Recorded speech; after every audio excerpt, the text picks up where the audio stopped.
He grew up in poverty, suffered severe abuse, failed the military entrance exam, was 297 pounds, and had a heart defect. Every system and every person that evaluated him said the same thing.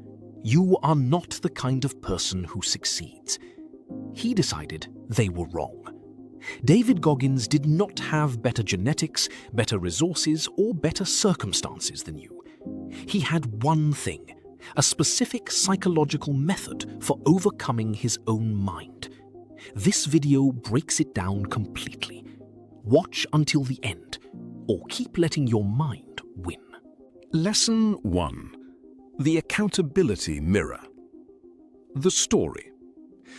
At his lowest point, 297 pounds, working as a pest exterminator, no direction, Goggins stood in front of his bathroom mirror and forced himself to say out loud every lie he had been telling himself, every excuse, every way he had been avoiding his own potential.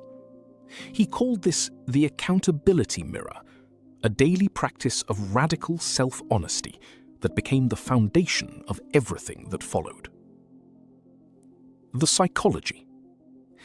Self-deception is the primary mechanism through which human beings avoid the discomfort of growth.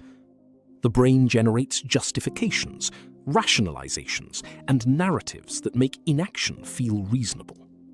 These narratives only survive in the absence of direct confrontation.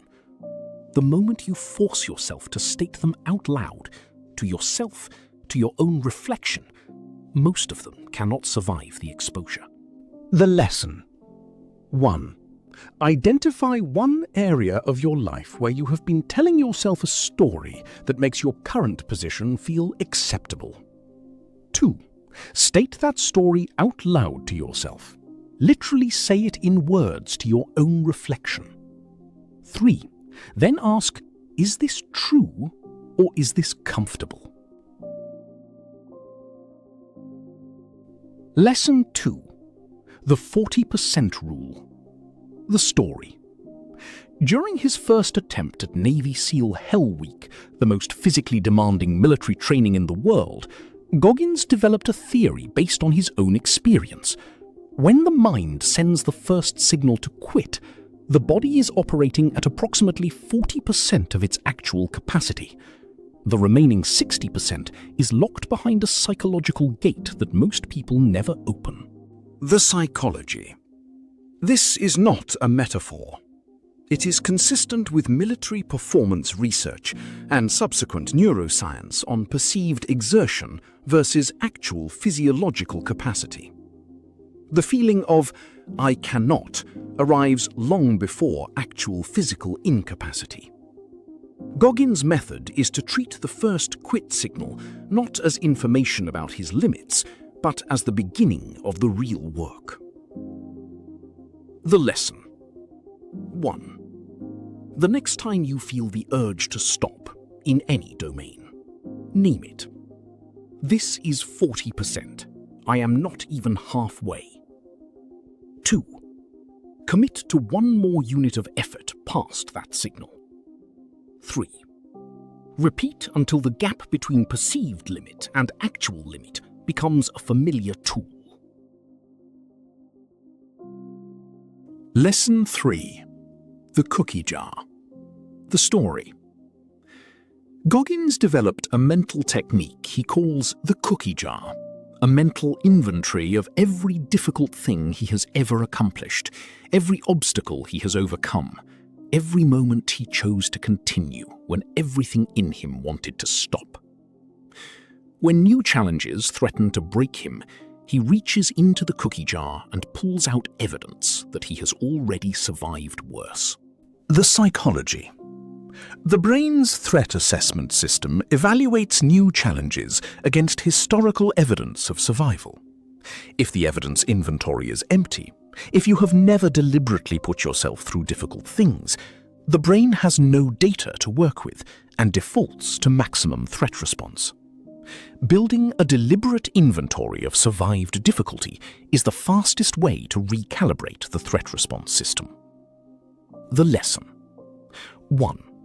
Write down the 10 hardest things you have ever survived, completed, or endured.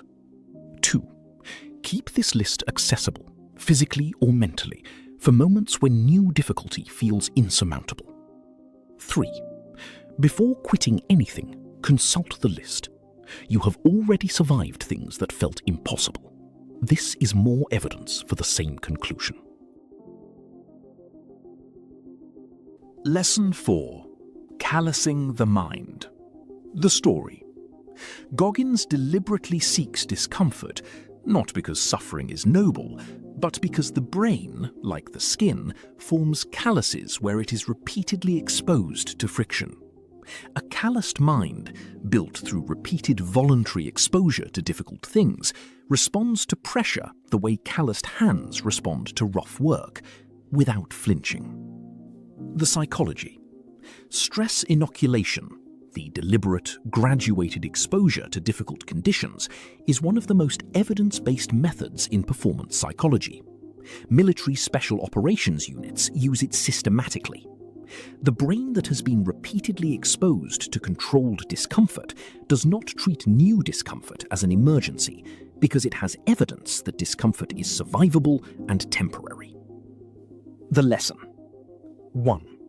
Identify one uncomfortable thing you have been avoiding and do it this week. Not because it will produce an immediate result, but because doing it will add 1 layer to your mental callus. 2.